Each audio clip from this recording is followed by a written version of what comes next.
আসসালামু আলাইকুম সুপ্রিয় দর্শক মণ্ডলী, আপনারা এখন দেখছেন রাতুল এক্সপিডিশন এবং রাতুল এক্সপিডিশন থেকে আমি রাতুল রয়েছি আপনাদের সঙ্গে। আজকে যে জায়গাটাতে যাচ্ছি সেটি হচ্ছে বাংলাদেশের অন্যতম লিজেন্ডারি একজন অভিনেতা, যিনি এখন বর্তমান প্রয়াত আছে, আমাদের সবার পছন্দের প্রয়াত অভিনেতা মহানায়ক মান্না ভাইয়ের সমাধিস্থল দেখার জন্য যাচ্ছি। আমি মান্না ভাইয়ের একজন ভক্ত, আমার মতো হাজারো লাখো কোটি ভক্ত রয়েছে মান্না ভাইয়ের, সে কারণে মান্না ভাইয়ের কবরটা সমাধিস্থলটা দেখার জন্য যাচ্ছি এবং আমি খুবই এক্সাইটেড ছিলাম। আপনারা এখন দেখতে পাচ্ছেন আমরা রিক্সা যোগে মান্নার বাগান বাড়ির দিকে আগাচ্ছি, মান্না বসের সমাধিস্থলের।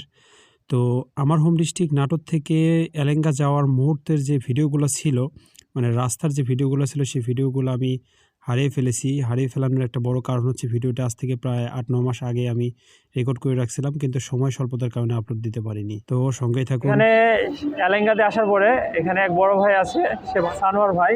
তো সানোয়ার ভাইয়ের সার্বিক সহযোগিতায় সে বাগান বাড়িতে যাচ্ছি মান্না বসের সমাধিস্থলটা দেখার জন্য। তো আসুন ধীরে ধীরে অগ্রসর হয়ে আমাদের রিক্সা যোগে যাচ্ছিলাম এবং টাঙ্গাইল শহরটা ঘুরে ঘুরে দেখছিলাম, বেশ ভালো লাগতেছিল। টাঙ্গাইলবাসীদের শহরটা ঠিক আমাদের রাজশাহীর মতোই বেশ পরিষ্কার পরিচ্ছন্ন ছিল। সেখানে মানুষগুলা প্রচুর পরিমাণ বিনয়ী এবং খুবই অতিথিপরায়ণ ছিল। তাদের আচার ব্যবহার খুবই বেশ ভালো লেগেছে আমার। এবং আমি যাচ্ছিলাম এবং আমার ডানে বামে আমি ঘুরে ঘুরে দেখতেছিলাম এবং মুগ্ধ হচ্ছিলাম। সামনে দেখা যাচ্ছে যে মসজিদ, সে মসজিদের পাশেই বাগানবাড়ি কবরস্থান।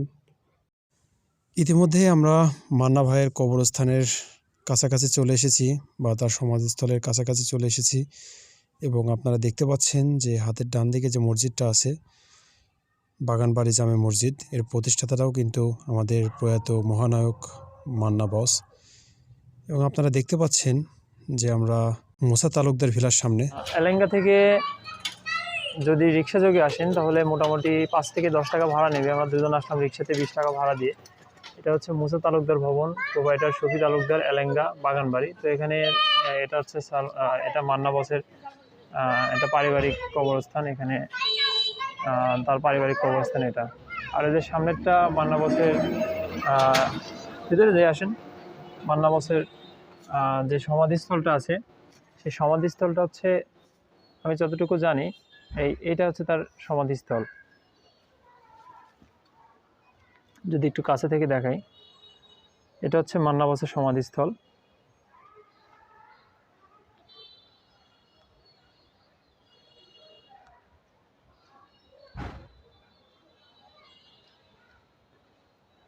এখানে তার পারিবারিক কবরস্থান, আর এখানে তাকে সমাহিত করা আছে। যে সমাধিস্থল আছে, সমাধিস্থলটা এখানে দেখতে পাচ্ছি।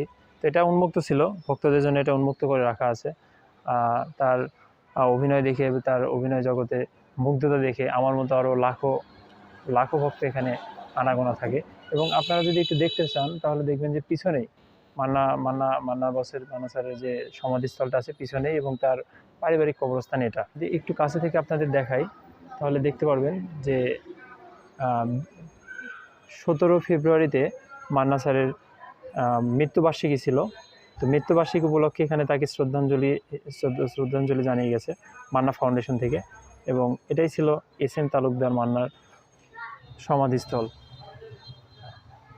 আপনারা যদি আসতে চান তাহলে এলেঙ্গা আসবেন। এলেঙ্গা থেকে এখানে বাগানবাড়ি বললে বা মান্নার বাগানবাড়ি বললে এখানে আপনাদের দেখিয়ে দিবে যে কেউ, এবং আপনারা অনায়াসেই কোনো হ্যাসেল ছাড়াই আপনারা এখানে আসতে পারবেন ইনশাল্লাহ।